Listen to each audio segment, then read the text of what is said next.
And I love science fiction. I'm a sucker for it. Oh! Right after I just said that. Hi, InStyle. This is Zoe Saldaña, and let's unpack that. Oh, a book. It's a beautiful story. It's trending on Netflix right now. I'm really happy for the Locke family and for Tembi and her late husband Sado and their daughter Zoella. It's just great. This is the kind of story that I feel like we need to watch sometimes because death and grief is not exclusive to anyone. We will all at some point experience it at some capacity, and we may not always know how to grieve properly or be there for a friend. So I hope that this story is inspiring whoever wants to watch it on Netflix. Aww, this is so great. Beautiful memories. Worked with great women, got to tell a great story. And it's funny, it's so funny because now that I'm in another female genre kind of, story, we always want to cross them out and dismiss them, that emotional stories are not as important, or they're weepy, or they're cheesy. But we live on emotions 24/7. I remember that the reviews for Crossroads were like, oh, it's like a girly and it's corny. And it was so life-changing for many young women. And it had an amazing cast, obviously starting with Britney Spears. Yes! 2 of my kids are taking drums. And we're friends with people that are musicians, and they always talk about drummers and how special they are. And they honestly feel that you're born a drummer. But anyway, this is about a movie I did called Drumline. That was a great experience. I think I needed it.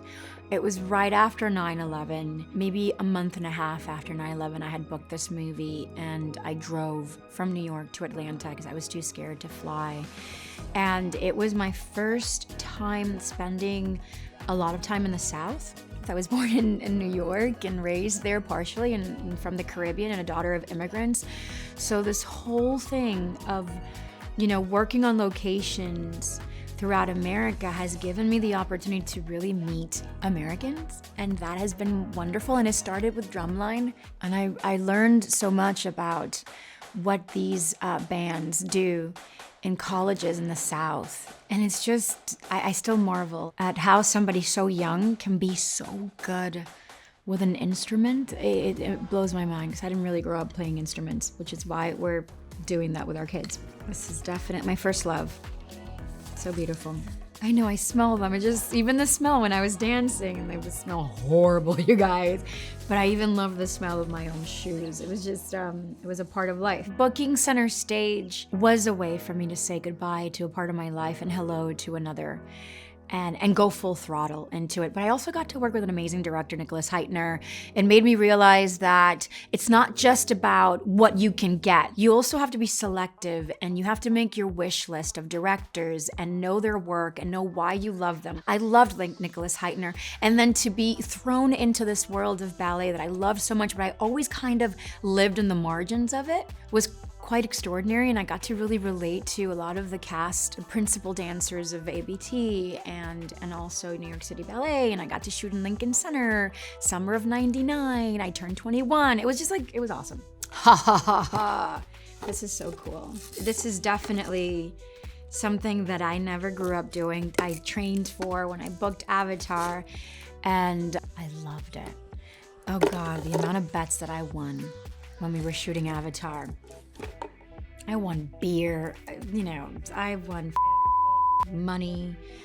My gym lost to me, like, for the love of God. It's so great. I feel that this is finally a culmination of Jim's passion for water. He's always loved the water. You saw it in The Abyss, you saw it in Titanic. And it took him a long time to invent the technology, build it with a great team to finally recreate water in performance capture. And I wish more people understood this technology. It's not a technology that allows the actor to be lazy. If anything, it translates everything that the actor is capable of doing, and he just has to paint over it. So we are doing a lot of our stunts. We are doing a lot of our walking, a lot of our actions, a lot of our movement. It comes from us. And we're not just lending our voices. So then Coming back to Avatar 2 Way of Water, it was just the continuation of what we had started, but then the bar was raised for sure because now you had water, and then and we're like, oh, okay, you're gonna certify yourself for scuba diving and you're gonna free dive. Because I do want you guys to perform underwater, but not just like on the surface, 30 feet underwater. I want you to, in order for you to do that, you have to learn how to equalize yourself as you're going down.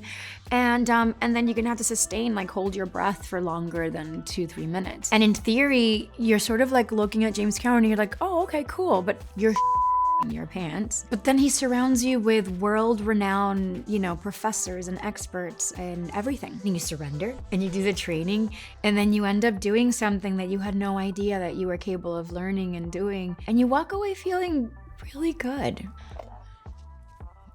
What's this? Aw, that is so nice. What a great movie. I got to work with Steven Spielberg. I couldn't even believe it.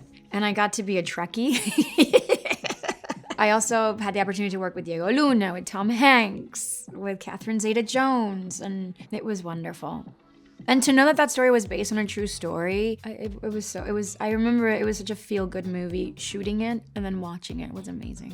My mother had used to watch Star Trek, Viaje a las Estrellas, like dubbed in the Caribbean with her grandparents, and loved it. Loved it. No, by the time I was old enough to watch TV, it always felt like old to me to see reruns of Star Trek. But I like science fiction nonetheless, so it was good to be a part of Star Trek.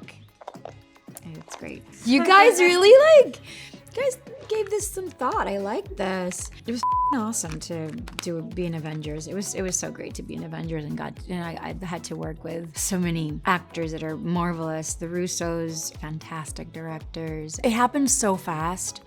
It was very confusing because they wouldn't share the script with all of us. We were such a big cast. They really needed to protect, the privacy of the project and keep it really secretive, because the world of fandom for these comics, it's global. And I understand it. I don't object to it.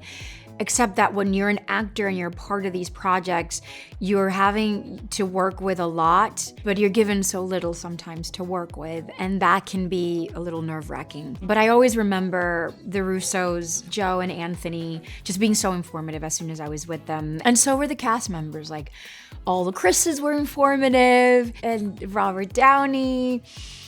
It was just fun. It was so much fun, and I would get to see all of them, and I would just pinch myself because you feel lucky, even though you have a lot of frustrations with the way things are shot. I never take a day for granted for what I do, and I love science fiction. I'm a sucker for it. Oh, right after I just said that.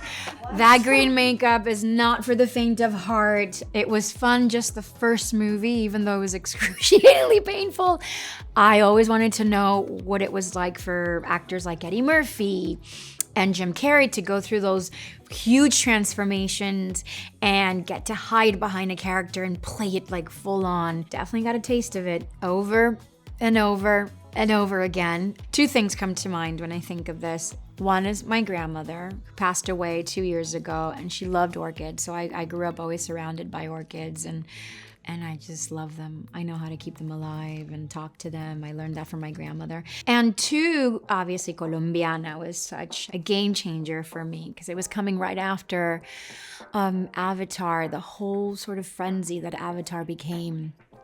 And right after award season, I didn't know what I wanted to do next, and I had no idea that it was going to become what it became because it didn't really do well that weekend in the box office. There was a massive hurricane in the East Coast, and it affected ticket sales and everything, and at that time, I was starting to understand and feel the pressures of overperforming and working, and I felt like such a failure, that everybody had bet on me, and I couldn't, open up a good weekend in the box office. office. And lo and behold, it was a movie that the world, it has its little pockets of people, that community that love it and keep it sort of going. And that reminded me that it's not about the quantity, it's just about the quality of your work. And follow my heart, jump into the unknown with an open heart first and foremost. I will never be the kind of artist that is like strategic. I just kind of always go, well, I'm free right now. Like, well, I like him and sure, let's do it. Like I've always been this. Oh, Uhura. Nichelle Nichols is such an amazing icon. I'm happy I got to know her. I'm happy that J.J. Abrams chose me to reprise this character. I still keep in touch with the cast and J.J. I love them dearly. And we've lived through stuff. There's a member of our crew that's no longer with us, and that's been a very big heartbreak. But I'm just so happy that we all got to work together.